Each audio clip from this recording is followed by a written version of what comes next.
Les tenemos una sorpresa, una entrevista que pues nos sentimos también muy contentos de tener por acá. No sé si ya nos escuche a Federico Bonazo. No sé si ya nos escuches por acá, Federico. Sí, ya recién ahorita te estoy escuchando. ¿Qué Perfecto. tal? Pues primero, muy buenas tardes. ¿Cómo estás? Buenas tardes. Muy contento de estar con ustedes. Pues nosotros también, muchísimas gracias por tomarnos esta comunicación. Ah, Gracias por siempre pues tener esa apertura de estar por acá. Federico, pues primero agradecerte, como te decimos, pues que estés por acá y también queremos compartir con nuestra audiencia esta reflexión que has hecho desde Diario Red sobre la izquierda insensible. Nos hiciste pensar mucho con este pues artículo que compartes sobre pues por qué la izquierda no puede darse, digamos, como este lujo, por decirlo así. Tú ahorita nos lo explicarás mejor, pero pues de tener esta especie de insensibilidad frente a lo que ocurre. ¿Podrías compartir con nuestra audiencia sobre estas reflexiones? claro, bueno, esta es una discusión que me antecede muchísimo a mí, a nosotros, incluso a la 4T, a Morena. Es una discusión tan vieja como la disputa de las ideas entre el bando reaccionario y el bando de la justicia social, por decir dos características que podrían definir o ayudar a definir, entre muchas otras, lo que es la izquierda y la derecha. Es una discusión muy vieja que se ha dado en nuestro continente en momentos históricos muy importantes. ¿Hasta cuándo la izquierda debe responder a cierto pragmatismo? ¿Qué entendemos por ese pragmatismo? Entendemos las necesidades, incluso legítimas, de los proyectos populares de justicia social, que para llegar al poder político y para mantenerlo y para poder transformar a través de ese poder político, requieren jugar con las reglas del poder en términos generales, que no siempre son las reglas del poder y de la política las más limpias, las más éticas, porque exigen alianzas con antiguos enemigos, exigen algún tipo de maniobra que raya en la ilegalidad o en el desafío a las normas, en determinado momento podemos decir electorales o otro tipo de normas, o a la ley misma, pensando siempre en el fin de la transformación de estas sociedades que vivimos, donde el privilegio de unos muy pocos se conviertan en derechos de todos. Ese es el objetivo. Ahora, muchas veces la izquierda es colonizada, y ahora ya podemos ya dejar de hablar de la historia y de una cuestión que sucede siempre que hay disputa ideológica, sino ya concretamente en México. Lo que podemos ver es que Morena ha absorbido todo el espacio político. Hoy la política se dirime dentro de la hegemonía morenista. La oposición en México, producto de su carácter delincuencial, como comentamos en la nota que tú haces el favor de mencionar aquí, y por su propia inoperancia, ambas características de la oposición de centro derecha o de derecha extrema mexicana, la han hecho trastabillar y perder muchísimo espacio, y hoy Morena es la que ha cooptado el espacio político. Pero a Morena se han pasado una serie de personajes y personajas que realmente encarnan aquello mismo que Morena y el proyecto político que encabezara López Obrador se habían propuesto desafiar y sacar de la política y de la función pública. Entonces, siempre hay una tensión entre la crítica que se hace desde el proyecto popular de justicia social a los gobiernos realmente existentes, con la que hace esa derecha en México hoy muy disminuida, esa oposición en México hoy muy derrotada. eh, y no puede ser, no se puede hacer una equivalencia entre lo que es la crítica en función siempre de mejorar el proyecto llamado Cuarta Transformación, con lo que es la crítica que emana de una derecha que va a usar cualquier tipo de circunstancia, cualquier tipo de tragedia, cualquier tipo de malversación de la realidad para sus fines políticos. Es muy importante, lo decía yo en la nota que tú mencionas, poder distinguir entre una y otra crítica, porque si anulamos por el miedo a la crítica de la derecha la crítica pertinente que viene del propio campo popular, estamos perdiendo una de las herramientas para ajustar los proyectos y para no permitir que estos personajes, y tendríamos en el caso, para que la audiencia entienda con ejemplos, tendríamos en el caso, por ejemplo, ahora de Mario Delgado, un ejemplo muy claro. y su maniobra de reincorporar a los empresarios en lo que tiene que ver en temas puramente educativos, Ujú. estamos viendo el desempeño de ciertos personajes que no están en la periferia de Morena, repartiendo volantes en barrios olvidados, no, que tienen puestos protagónicos de desempeño en la función pública o en el cuerpo legislativo y que van a llevar a cabo sus propias agendas, muchas ligadas al interés empresarial antes que al interés público y otras ligadas incluso a intereses más oscuros. Aquí lo dejo en esta primera intervención. Ok, y precisamente, Federico, sobre esto, a mí lo que me llamó muchísimo la atención es, en esto que tú dices, lo voy a citar tal cual, aquí ahorita estábamos viendo una captura de esta columna, por si quieren también nuestra audiencia ir a leerla, que está de verdad imperdible. En algún punto tú escribes, dice, lo que puede ocurrir es que la derecha instale su agenda colonizando una izquierda por momentos demasiado distraída por el debate de las formas. Y aquí también sostienes, dice, pero no puede haber cultura emancipatoria, revolución de las conciencias, para ponerlo en términos obradoristas, anulando la capacidad de distinguir entre crítica comprometida con las causas de la justicia y descalificación reaccionaria utilizada como herramienta de propaganda. Sobre esto me gustaría, pues, si nos puedes compartir tus reflexiones, sobre todo en esta cuestión, ¿no? De que, bueno, no sé cómo tú lo veas, pero que precisamente a veces da la impresión de que la discusión se pierde en cierto ruido, ¿no? Que pues pueden ser incluso a veces acusaciones ad hominem o muy centradas en ciertas figuras. Y a veces, precisamente el fondo, ¿no? Sobre cuáles son las causas de la izquierda, qué es lo coherente con la izquierda, esto que bien nos has también mencionado ahora y que viene en tu columna sobre pues esta sensibilidad, pues, y esta empatía. ¿Cómo podemos entender o cómo podrías tú pues compartirnos esta parte de las formas de la discusión y esto que también hemos visto mediáticamente que ha ocurrido pues últimamente, ¿no? Con todas estas discusiones, si nos puedes abonar un poquito en esto. Yo celebro mucho lo que estamos atestiguando como sociedad en México, que es acorde con lo que muchas veces se ha comentado de la revolución de las conciencias o la concientización de la sociedad o la politización del pueblo, es decir, cierta mayoría de edad en el debate público que permite la autocrítica y permite algo más importante que una autocrítica purista, que permite detectar a tiempo a aquellos personajes y agendas que han colonizado el morenismo y que no tienen nada que ver con el proyecto morenista original, esencial, aquel que encabezaba López Obrador y que sin duda encabeza a la presidenta Claudia Sheinbaum. Eh, Eso es fundamental que esté ocurriendo.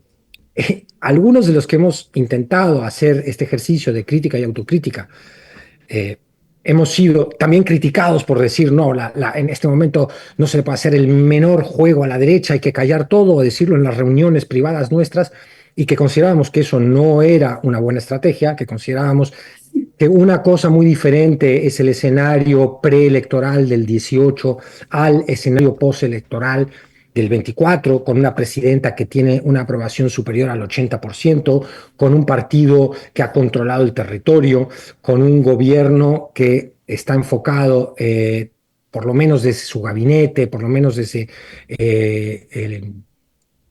el dispositivo federal, a realmente trabajar por esa agenda de justicia social.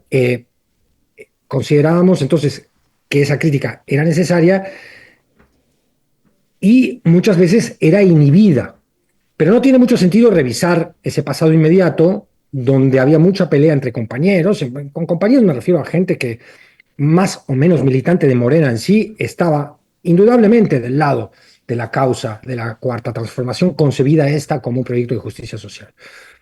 Y que esa crítica, como tú dices, mencionas en mi nota, esa pelea interna, ese acusar a los que a veces se animan a levantar alguna crítica, generaba un desvío de energía cívica que permitía que mientras algunos andaban diciendo, no, este es un traidor, este sí es leal, este sí es buena ondita, este es mala ondita, mientras estaba esta discusión bastante superficial en un sector del debate público, se colaban en Morena por abajo y no tan por abajo, una serie de personajes que, como repito, encarnan aquello mismo que Morena se había dispuesto a combatir. Entonces, es muy importante que ahora se esté la opinión pública, lo hemos visto, por ejemplo, ahora en las denuncias que ha hecho López-Gatell y el Monero Hernández y tantas voces importantísimas de la Cuarta Transformación y de este movimiento político que han dicho, bueno, hasta aquí esto tiene un límite. Es cierto pragmatismo, el chapulineo, tiene un límite porque estamos desdibujando nuestros contornos que nos dan identidad. Ya la izquierda esta izquierda partidista de Morena empieza de golpe con tal cantidad de personajes, como este diputado Flores, que lo hemos visto, que yo lo menciono en la nota como ejemplo de esto, un hombre además que apoya al gobierno de ultraderecha de Netanyahu, un hombre que ha tenido declaraciones homofóbicas y está señalado por las organizaciones defensoras de la tierra de estar implicado en el asesinato de Samir Flores. Imaginémonos lo que significan este tipo de personajes dentro de la estructura de Morena y que pueden hablar desde la tribuna parlamentaria y ponderar. Bueno, entonces hay todo un sector de este movimiento de izquierda que ha dicho, bueno, basta, esto se tiene que terminar, hay que empezar a criticarlo de manera mucho más decidida, sin entender que esa crítica nada tiene que ver con la crítica vil, oportunista que viene de la derecha. Precisamente sobre esto, me gustaría también tocar un tema que para nosotras y nosotros ha sido muy importante, pero también, pues esto, ¿no? Como hemos intentado asumirlo con muchísima responsabilidad, con muchísima sensibilidad precisamente, y que tú también tocas en este artículo sobre, pues esta cuestión de las personas desaparecidas, ¿no? Hemos tenido aquí especialistas que nos han hablado desde diferentes ángulos también, sobre esta cuestión que ocurrió, que ha ocurrido en este señalamiento de la ONU, de este comité de desapariciones, y esta reacción que hubo también por ciertos sectores aquí en México de que pues no es desaparición forzada. Eso para algunos medios y en algunas voces fue un motivo de revictimización para las víctimas, ¿no? Desde que ha ocurrido todo esto muy lamentable, muy preocupante también, que no es que esto del Rancho Izaguirre fuera, digamos, algo nuevo. Sabemos de la crisis de desapariciones y de violencia, no solamente que se vive en Jalisco, sino en el resto del país. Esto desató como toda esta cuestión. Pero bueno, no, hemos visto muchas voces que, digamos, por mantener o por intentar defender quizás su postura de izquierda, o que así se asumen, revictimizan incluso a las víctimas, ¿no? O con estos señalamientos que ocurrieron con la ONU, que es muy cuestionable. También aquí vimos estos cuestionamientos sobre la ONU. Justo lo vimos con Fabricio Laruso, que es muy cercano también a las víctimas, a los familiares, pero también a tomar el tema de manera muy seria, ¿no? Bueno, el punto es este, ¿no? ¿Cómo abordar desde un lugar en el que no haya revictimización hacia las familias, hacia esta crisis de desapariciones? Y también siendo puntual en seguir manteniendo la crítica. Veíamos también, me parece que ayer antier, con la periodista Nancy Flores, que ella pues ponía de manifiesto, no sé si viste, seguramente sí, estos panistas que salieron a como con unas velas o una cuestión, algo así, a protestar, ¿no? Según ellos, por los derechos humanos y esto de la CNDH. Pero cómo, o sea, digamos, en esos dos contrastes, ¿no? ¿Cómo podemos tomar este asunto de las desapariciones con toda la seriedad, con toda la responsabilidad, la verdad también siempre por delante, con toda la sensibilidad que debemos a las familias y en general a la población, y también al mismo tiempo pues el no caer en estos discursos que podrían precisamente estar pues lucrando con este dolor y subirse a estas causas? ¿Cómo es tu lectura sobre esto? Bueno, lo has expuesto muy bien. Insisto en algo que te dije en la primera respuesta, es que sería desarrollar el sentido crítico que nos permita distinguir de las observaciones que vienen desde el compromiso con los derechos humanos, la justicia social, una concepción de sociedad donde no haya ciudadanos de primera y ciudadanos de segunda, una concepción de la sociedad donde no haya víctimas de primera y víctimas de segunda. Eso es muy importante, donde no pensemos que la ley aplica más para unos que para otros, porque en algo andarían, o estas declaraciones que pueden llegar a ofender tanto a las víctimas como decir que las madres buscadoras son agentes de la derecha. Bueno, hay que aprender a distinguir entre la crítica que viene de una posición que en México está particularmente derrotada, nunca muerta, porque la derecha, además muy coordinada internacionalmente, seguramente va a hacer sus intentos de regreso al escenario político en México. Pero sí, coyunturalmente bastante derrotada. Hay que aprender a distinguir, yo creo que eso es fundamental, porque si no nos terminamos peleando entre los que estamos por las mismas causas. Eh, y la izquierda, lo que yo ponía en la nota, no tiene permitido perder la sensibilidad social. No se puede decir izquierda incluso si la pierde. Es casi uh, que no puede ni siquiera dosificar su sensibilidad social. En el momento en que dice, bueno, este drama me importa menos porque ha hecho un uso político de él, la derecha, entonces lo voy a marginar para no darle espacio en la disputa ideológica y la discusión pública a la derecha, bueno, estamos trastocando fines y medios, es decir, la disputa ideológica en el ambiente público, que se da en redes, se da en medios independientes como el tuyo, en la televisión pública, allí donde se dé, es un territorio de disputa, pero lo que importa son las causas fundamentales que esa disputa luego va a dirimir. Y en el momento en que la izquierda pierde la sensibilidad y empieza a discutir únicamente las formas, es decir, este dijo esto porque y es parecido a lo que dijo alguien de la derecha, entonces no le hago caso. Bueno, y ahí se inscribe una crítica que se hace coyunturalmente a la observación que hace el Comité de Derechos Humanos de la ONU a la situación mexicana. Dices, no, pero ¿quiénes son ellos? Esta ONU que no funciona, que es un títere del imperialismo, esta ONU que a otros países no les anda reclamando por sus desaparecidos. Bueno, yo creo que ahí estamos desviando la atención y errando la posibilidad de recibir ayuda, consejo internacional, ante lo que es inocultablemente, a pesar de lo que diga la Comisión Nacional de los Derechos Humanos, que está para defender a las víctimas y ver por sus intereses. En México hay una crisis de desaparición de personas y sigue ocurriendo lamentablemente la desaparición forzada. Esto no quiere decir que desde el Ejecutivo Federal se mande a reprimir a opositores políticos, como pasaba en la Guerra Sucia, y que haya represión política y presos políticos. No los hay en este México. Ojo que sí los hubo. Con Peña Nieto, con Calderón, no hay que remontarse al PRI autoritario de Salinas de Gortari para pensar en presos políticos en México. Los hubo también con el panismo y el prianismo.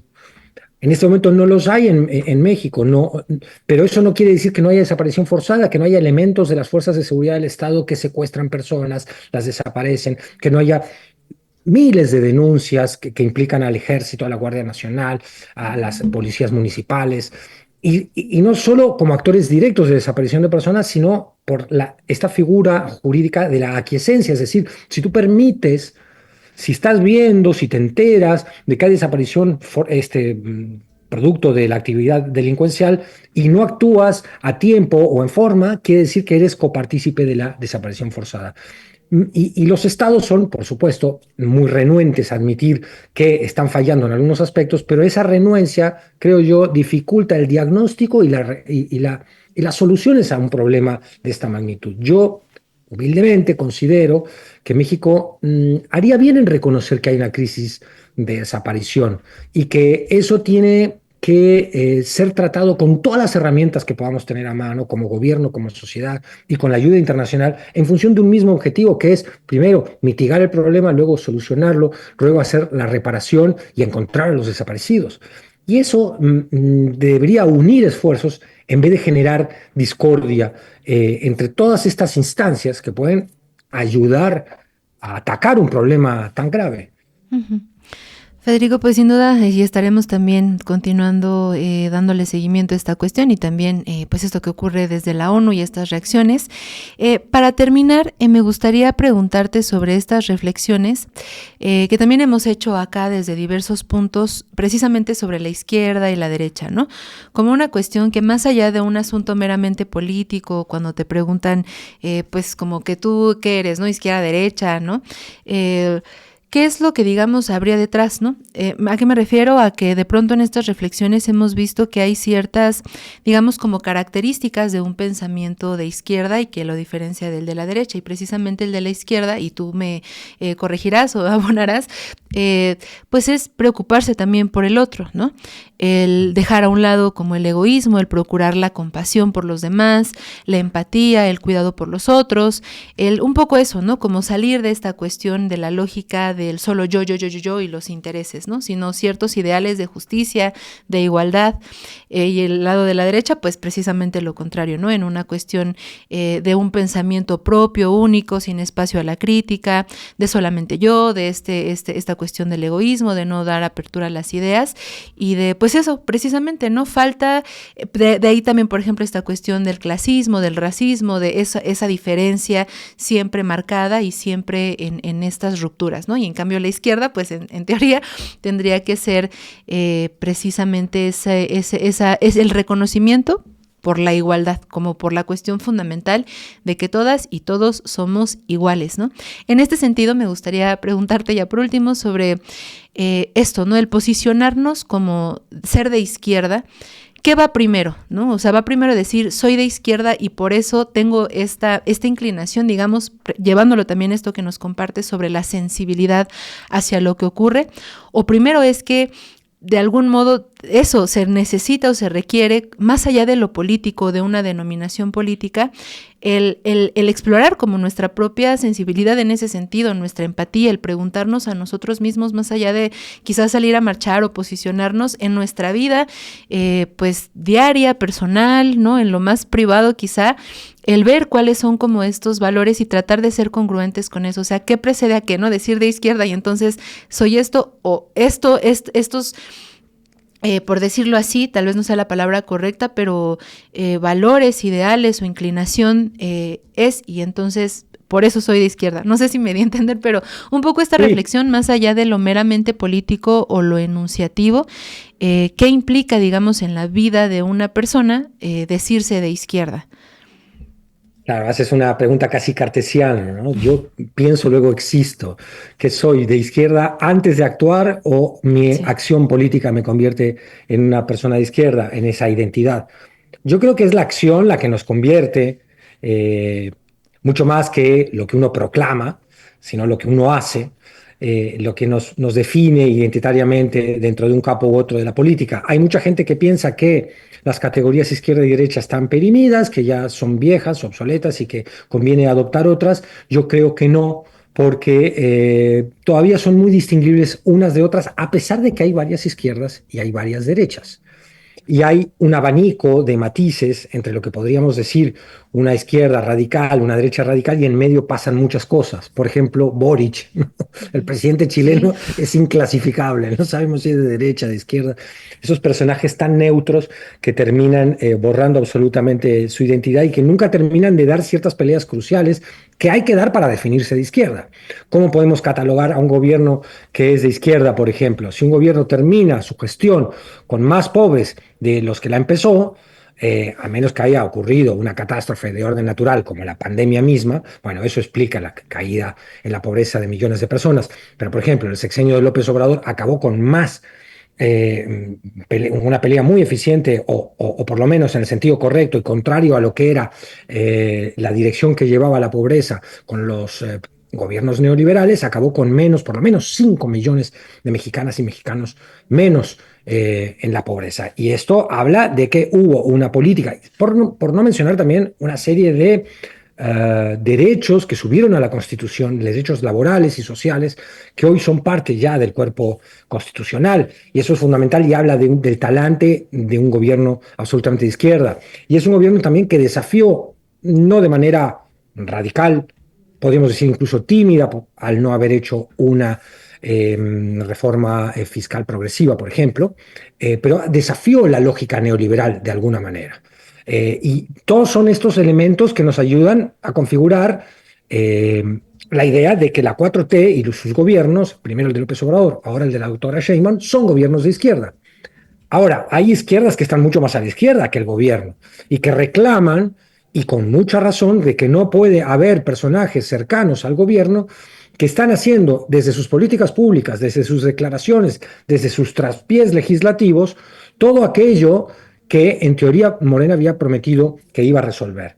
Es decir, la prisión preventiva oficiosa es un caso, la agenda de los empresarios llevada a cabo por algunos, lo hemos visto ahora, miembros del gabinete incluso. Es decir, estamos viendo que hay grupos dentro del cuatroteísmo, por así decirle, que ya están disputando no solo el poder interno, sino la instalación de determinadas agendas que nada tienen que ver con lo que podemos identificar como una agenda de izquierda.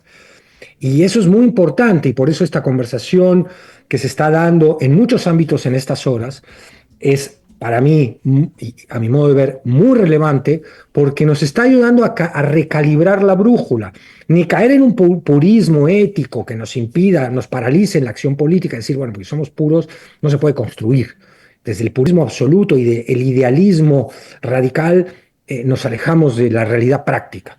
Pero si solo estamos en la realidad práctica como la urgencia coyuntural de la lucha por el poder, nos olvidamos para qué demonios queríamos el poder como proyecto de izquierda.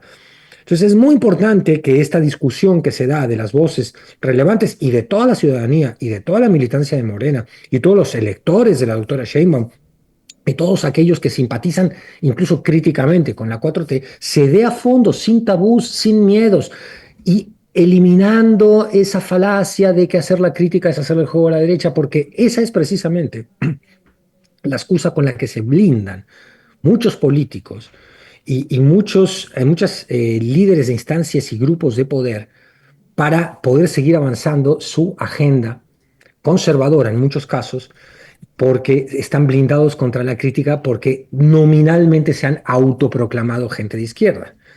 Y es el caso de los chapulines y como hemos hablado ya en esta conversación, hay muchísimos ejemplos que encarnan esto que estamos diciendo.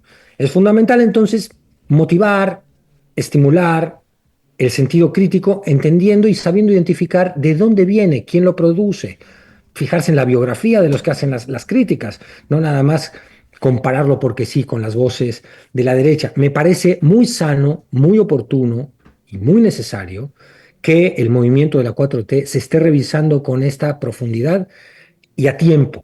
Porque si esta revisión estuviera ya muy cercana a decisiones electorales importantes como la del 2030, ahí estaríamos en otra situación mucho más conflictiva. En este momento, con la autoridad política que tiene la presidenta y que tiene aún el movimiento llamado 4T, es el momento, el ideal, esencial para hacer esta autorrevisión, pensar lo que significan ciertos personajes dentro del movimiento, intentar blindar al proyecto de izquierda de lo que son las agendas conservadoras que se cuelan por debajo. Federico, pues te agradecemos de verdad muchísimo estos minutos, tu disposición también por tomar pues esta conversación, tu claridad y pues eso, decirle a nuestra audiencia que pues esta columna está en Diario Red, La Izquierda Insensible, la compartiremos también si nos lo permites, pues en redes también para que pues nuestra audiencia pueda ir a leerla y pues esto, ¿no? Precisamente como nos dices, más urgente, más pertinente que nunca, aquí la estamos viendo en pantalla. Pues esta reflexión, ¿no? Estamos a muy buen tiempo para hacerlo y pues Federico, no sé si quieras agregar alguna cosa más, dónde podemos también seguirte, seguir tu trabajo, cómo podemos encontrarte, Federico. Muchas gracias, Carolina, por eso. Bueno, yo soy antes que un opinador político, un músico que tiene una banda que se llama El Juguete Rabioso, que está de regreso, y eso me hace muy feliz. Me tiene muy contento y bueno, a la gente que quiera acercarse a lo que yo produzco como músico, está ahí El Juguete Rabioso y está mi trabajo solista con La Subversión. Lo pueden buscar así en las redes, Fede Bonazo, La Subversión o Fede Bonazo y El Juguete Rabioso, que viene un nuevo disco del juguete. Te agradezco que me des un instante para poder hablar de un tema que a mí me interesa particularmente. Y dentro de la discusión política me encuentran en X y me encuentran colaborando ahora con columnas escritas en Diario Red, que mucho más allá de que escriba yo ahí, lo importante es que es un medio latinoamericano estimulado por la idea del Diario Red que surge por Podemos, Pablo Iglesias y otros activistas y pensadores de la izquierda en España y que ahora tiene su versión mexicana latinoamericana, dirigida por Daniela Pastrana, la periodista mexicana, y con un equipo de colaboradores de todo el continente latinoamericano, que hay plumas y versiones y notas y columnas muy, muy jugosas, muy nutritivas para entender no solo la coyuntura, sino esta misma discusión que tú, y celebro que lo hayas hecho, Carolina, estás proponiendo, que es cuáles son las formas de la izquierda, cuáles son las identidades de la izquierda, cuándo las perdemos, cuándo esos contornos se empiezan a difuminar y es necesario reajustar la brújula ética, en fin, discusiones de lo más importantes y relevantes que no tienen que ver con las formas, sino con los contenidos. Así que a la audiencia del Chamuco les recomiendo de verdad, de la noticiera, les recomiendo que se asomen a Diario Red, porque van a encontrar allí material muy oportuno, profundo, inteligente. Y además independiente, ¿no, Federico? O sea, esta idea de, pues eso, ser esta línea de izquierda abiertamente, pero también independiente y con apoyo a este fondeo que se ha hecho y que se hizo con Pablo Iglesias para este proyecto y que las personas, la audiencia, pues aportó a que se hiciera esto y que estamos viendo ya, pues este lanzamiento acá, pues en México y en Latinoamérica, ¿no?